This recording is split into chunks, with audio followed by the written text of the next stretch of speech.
Welcome জানাইলাম আজকের অনুষ্ঠানও Islamic লাইফস্টাইলের অনুষ্ঠানও। অ্যাজ ইউজুয়াল আজকে আমরা একজন গেস্ট আপনার সামনে লইয়ে আইছি, কমিউনিটি অনেক পরিচিত, ওয়ার্ল্ড ওয়াইড মুসলিম মানুষের কাছে পরিচিত doctor Abdus Salam Azad. Is a scholar, but স্কলারের সাথে সাথে তার শিক্ষা দেন শিক্ষক। মক্কা মদিনা গ্রাজুয়েটস, তারা মিডল ইস্ট গ্রাজুয়েশন করার পরে বিলাত আইসেন, আওয়ার পর থেকে আপনারা খেদমত করিয়া যায়। অ্যাট দ্য সেম টাইম তাই নবীজির জীবনীর উপরে অনেক রিসার্চ করছেন, আপনারা রেখেছিলেন। শিক্ষার সাথে সাথে মোটিভেশন স্পিচ দেন।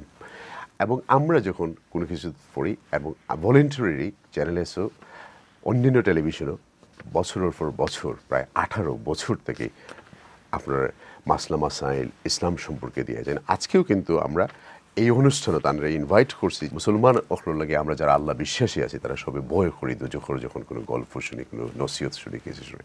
আজকে আমরা একটু ওপেনলি তার লগে আলাপ করবো দুজক নিয়ে। সো আপনারা আমার লগে জয়েন করবা ইনশাআল্লাহ। আসসালামু আলাইকুম। ওয়ালাইকুম আসসালাম ওয়া রাহমাতুল্লাহ। দুজকের একটু বর্ণনা আমাদেরকে দেন, কারণ এটা তো খুব একটা ভয়াবহ অবস্থা এবং সত্যি একটা ভয়াবহ। যখন আমরা শুনি আসলে এতটা ভয়ঙ্কর করার প্রয়োজনই বা কি ছিল কিনা, না এটাও তো একটা কথা। কারণ আপনারা মৌলানারা এত ভয়ঙ্করভাবে আমাদেরকে প্রেজেন্ট করেন, আমরা তো রাত অনেক সময় ঘুম নিদ্রা চলে যায়। আল্লাহ তাআলা যখন দোজক বানাইছিলেন, তো দোজক বানাইছেন এবং জান্নাত বানাইছেন। বানাবার পরে হযরত জিবরিলকে বলছেন যে তুমি ওই দুটো দেখে আসো। তো উনি গেলেন, দেখে মন খারাপ করেই চলে আসলেন। সে বললো তোমার মন খারাপ? তো বললো যে জান্নাতকে আল্লাহ তুমি এতভাবে বানাইছো যে দুনিয়ার কোনো মানুষ দোজকে যাবে না, সব জান্নাতে যাবে। আর দোজককে আপনি এমন ভয়াবহ করেছেন যে আসলে আমি দেখে আমার মন খারাপ হয়ে গেছে। তো উনি বললেন যে যাও আবার দেখে আসো। পরে উনি দেখলেন যে দোজককে চতুর্পাশে এত আনন্দ উপকরণ দিয়ে সাজানো হয়েছে যে ওইটা দেখে আরও মন খারাপ হয়েছে। আর জান্নাতটাকে চতুর্পাশে এত বেশি কষ্ট দিয়ে ঘিরে দিয়েছেন যে ওইটা দেখেও তার কেমন কেমন লাগছে। এসে বললেন যে আল্লাহ, আমি আগে যে মানসিকতা নিয়ে আসছিলাম এখন আরও কষ্ট, যে জান্নাতকে আপনি চতুর্পাশে মাকারে দিয়ে ঢেকে রাখছেন, তাতে মনে হয় না যে জান্নাতে কেউ যেতে পারবে। আর জাহান্নামের চতুর্পাশে এত বেশি আনন্দ উপকরণ দিয়ে রাখছেন যে মানুষ মনে হয় জান্নাতমুখী হবে না, এইটা দেখে জাহান্নামে আসবে। এইটা দেখে আমার মন খারাপ হয়েছে। আল্লাহ তাআলা সর্বময় কর্তা, তিনি বলে দিলেন যে রহমতি ওয়াসিআত কুল্লা শাই, আমার রহমতটা হলো সব কিছুকে রেখে ফেলেছে। তো এখানে এই জায়গাটা আমাদেরকে জান্নাতে যাওয়ার একটু প্রলুব্ধ করে, আশা জোগায়। দোজকে যাওয়ার বিষয়টাকে আল্লাহ তাআলা এত কঠিনভাবে আমাদের সামনে উপস্থাপন করেছেন। কারণ কি? কারণ হলো যে আমরা একটা স্বাধীনতা ভোগ করি যেটা পৃথিবীর আর কোনো প্রাণী করে না। সেটা হলো যে আমরা সত্য এবং অসত্য, ভালো এবং মন্দ, হক এবং বাতিল, ঈমান এবং কুফর, এটা গ্রহণ করার মতন আমাদের স্বাধীনতা আল্লাহ দিয়েছেন। এখন কোনো ব্যক্তি যখনই বলবে যে না আমি ঈমানটা গ্রহণ করব না, তখন যে আল্লাহ তাআলার উইলের বাইরে যাওয়ার কারণে তার উপরে আসলে শাস্তি যেটা হয় এটা এত ভয়াবহ হয়ে যায় যে অন্য কোনো প্রাণীর উপরে, অন্য কোনো সৃষ্টির উপরে সেটা হয় না। কিন্তু আমরা কি যারা দুজকবাসী হবেন তারা কি এত কষ্ট সহ্য করতে পারবেন? না, কষ্ট সহ্য করতে পারবে না, কিন্তু কষ্ট সহ্য করার জন্য তাদেরকে তৈরি করানো হবে। যেমন আল্লাহ তাআলা এক জায়গায় বলেছেন যে যখন এরকম হবে যে তাদের গায়ের চামড়াগুলো পুড়ে কয়লা হয়ে গেছে, তখন বাদ্দালনা জুলুদান গায়রাহা লিয়াযুকুল আযাব। আল্লাহ বলেন যে তখন এই চামড়াগুলোকে আমি চেঞ্জ করে দিয়ে আবার নতুন চামড়া করে দেব, যাতে করে আযাবটা আরও বেশি সে গ্রহণ করতে পারে। এত কষ্টের সম্মুখীন হতে হবে জেনেও কেন আমরা দুজকের ভয় পাই কম? কারণ আসলে ওই আপনি একটা কথা বলতেছিলেন যে আমরা দেখি না অনেক জিনিস, না দেখে বিশ্বাস করি না, এরকম একটা অভ্যাস আমাদের মধ্যে তৈরি হয়ে গেছে। যেটা আছে সেটাই আমরা, যেটা দেখি সেটাকে বিশ্বাস করি। 2 নম্বর হলো যে আমাদের মধ্যে ওভারওয়েলমিং ইনস্টিংশন এত বেশি দেওয়া কিছু কিছু জিনিসগুলো আছে যে আমাদের মধ্যে প্রবৃত্তি যেটা আছে সেগুলোকে এমন বেশি আল্লাহ তাআলা প্রখর করে দিয়েছেন যে অনেক সময় আমার মধ্যে যদি মানে যৌন চেতনা আসে, সেক্সুয়ালি ওরিয়েন্টেশন এমনভাবে তৈরি হয়ে যায় আমার মধ্যে যে আমি হালাল হারাম দেখবো না, এরকম একটা মনে অবস্থা আসে। ও যখন ক্ষুধা লাগে অথবা পেটে খুব সুন্দর খানা দিতে চাই, তখন আমি হারাম হালাল দেখতে চাই না, এরকম মনে হয়।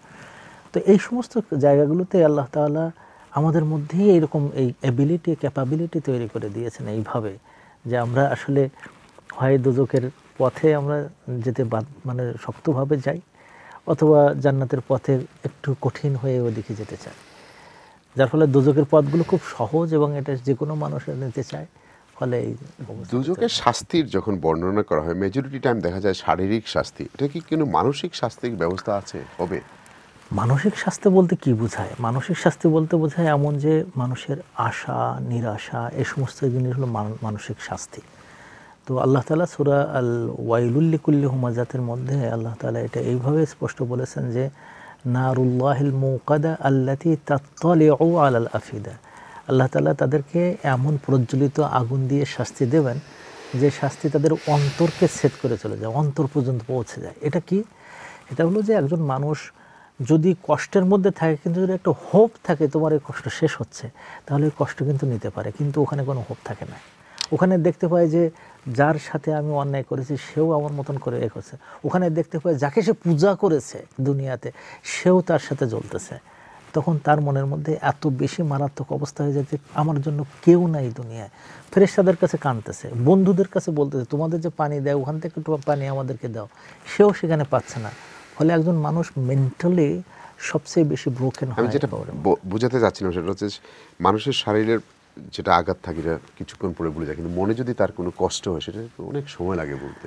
মনের কষ্টটা ওখানে এত বেশি মুহুর্মুহু থাকে যে তার মানে যেমন কথা যে হোপ নাই, তার কোনো শান্তি নেই, তার কোনো জায়গায় যাওয়ার আশা নেই, কারো কাছ থেকে কিছু পাচ্ছে না, মুহুর্মুহু প্রত্যেকটা মুহূর্তে কিন্তু সে মানসিক যন্ত্রণায় কষ্ট পাচ্ছে। বলা হয় যে দুজকের আযাব শেষ হলেই এক সময় বেহেশতে যাবেন, এমন কারা আছেন যে সারা জীবন জাহান্নামে কাটাবেন?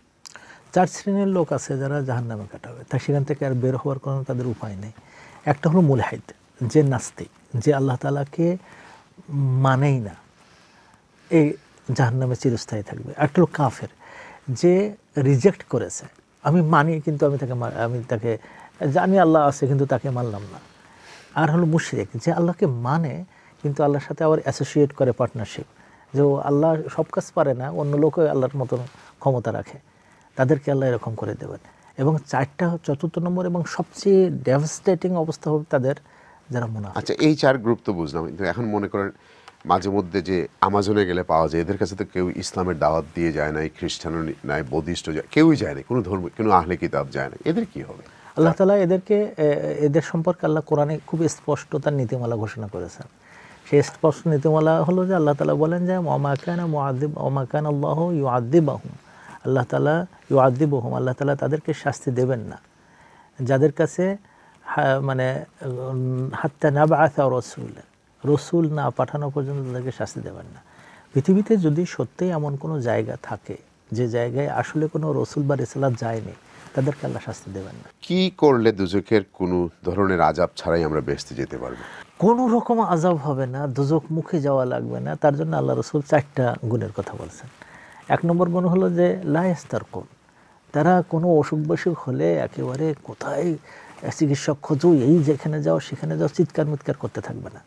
ওয়ালা ইয়াতাতায়্যারুন, কোনো গণক ঠাকুরের কাছে যে আমার দেখো তো কী ভালো হবে, আমার কোনটায় ভালো হবে, এটা করে না। ওয়ালা ইয়াক্তাউন, এবং তারা কোনো সময় মানে নিজেদের জন্য এমন চিকিৎসার দিকে যাবে না যেটা আসলে তাদের খুব মানে ক্ষতিকর, আল্লাহর প্রতি, এবং আলা রব্বিহিম ইয়াতাওয়াক্কালুন, এবং প্রত্যেকটা ক্ষেত্রে আল্লাহর উপরে তাওয়াক্কুল করবে। যে ইমানদার এই 4টা গুণ অর্জন করতে পেরেছে, আল্লাহ রাসূল সাল্লাল্লাহু আলাইহি ওয়াসাল্লাম বলেছেন এদেরকে কখনো জাহান্নামে যাওয়া লাগবে না, জান্নাতে একেবারে সরাসরি চলে যাবে। অনেক সময় দেখি আমরা যে আলিমরাই বলতেছে যে আমাদের মধ্যে অনেক আলিম আছেন, তাদেরকে উল্টাইয়া নিক্ষেপ করা হবে দুজকে, এটি কেন? 3 শ্রেণীর লোককে আল্লাহ তাআলা উল্টাই দেবেন এবং তাদেরকে দিয়ে দোজক উদ্বোধন করবেন।